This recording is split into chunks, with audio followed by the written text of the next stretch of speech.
Good morning, good afternoon, or good evening, and assalamu alaikum. Today is Friday, June 14th, and we are up to Mentorship Moment number 10.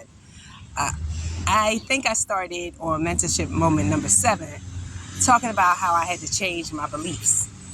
And that was the point of how I get to a better version of myself. But I was still fighting it.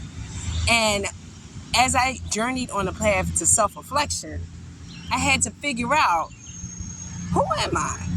And why do I define myself in such a way? So I define myself as Miss Independent.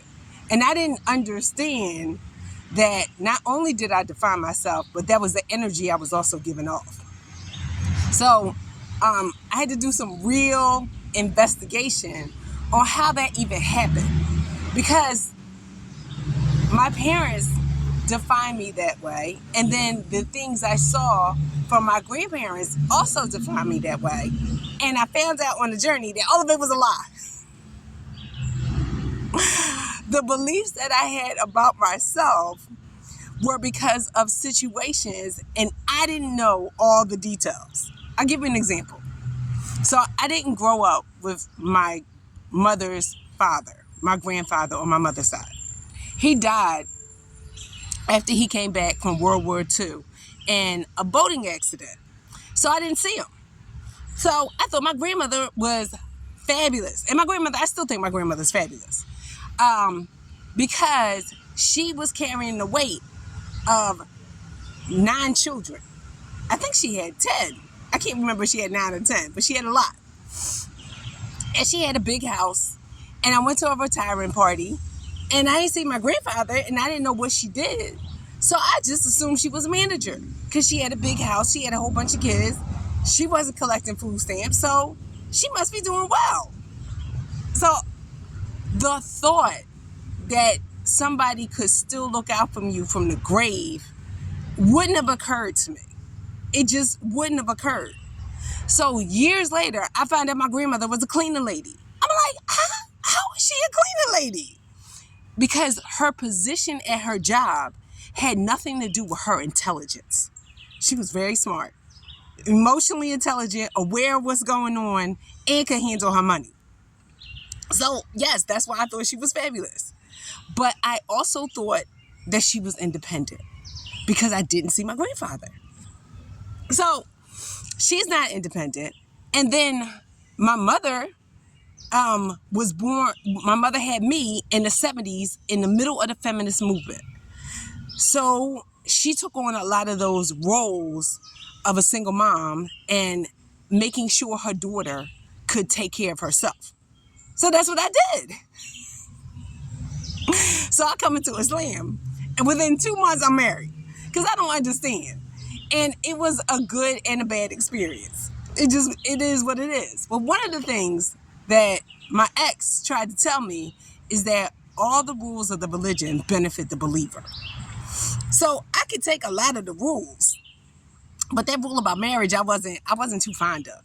It didn't, because I didn't see married people, so I had no context of how you could be in a marriage. And actually, I did. My grandmother and grandfather were married, but I didn't like how they were married, so that wasn't going to be an example for me. So here we are. Trying to figure this out. So on my self-reflection, I had to stay at home with my children. And in Islam, it is God, your priorities. I should say your priorities are God, family, then work. So my ex had told me all the rules of the religion benefit the believer, so I had to stay home. Okay. So that's what I did for a few years. And that confused my children too, because my children didn't understand how they were going to private school and on food stamps at the same time. Hey, you do what you got to do to make it work, right? So, back to the story. During that time at home, I was figuring out how I was going to reinvent myself, because I do that every couple of years. I reinvent myself, and After everything happened with my student loans and finding out that I had no money, I decided to go into financial literacy. And I was taking this class at the Federal Reserve of Bank of Philadelphia. And the first lesson was, if you want to be wealthy, do what the wealthy do. So we played this game, and the question was, are wealthy people married or single? Wealthy people are married. And I was like, what? You just have more support, and it's easier to buy one thing and divide it by two incomes. So I'm like, oh, for real. So all this time I'm figuring it out that I was going the wrong way. Miss Independent was going the wrong way. She wasn't even independent. It was all a lie.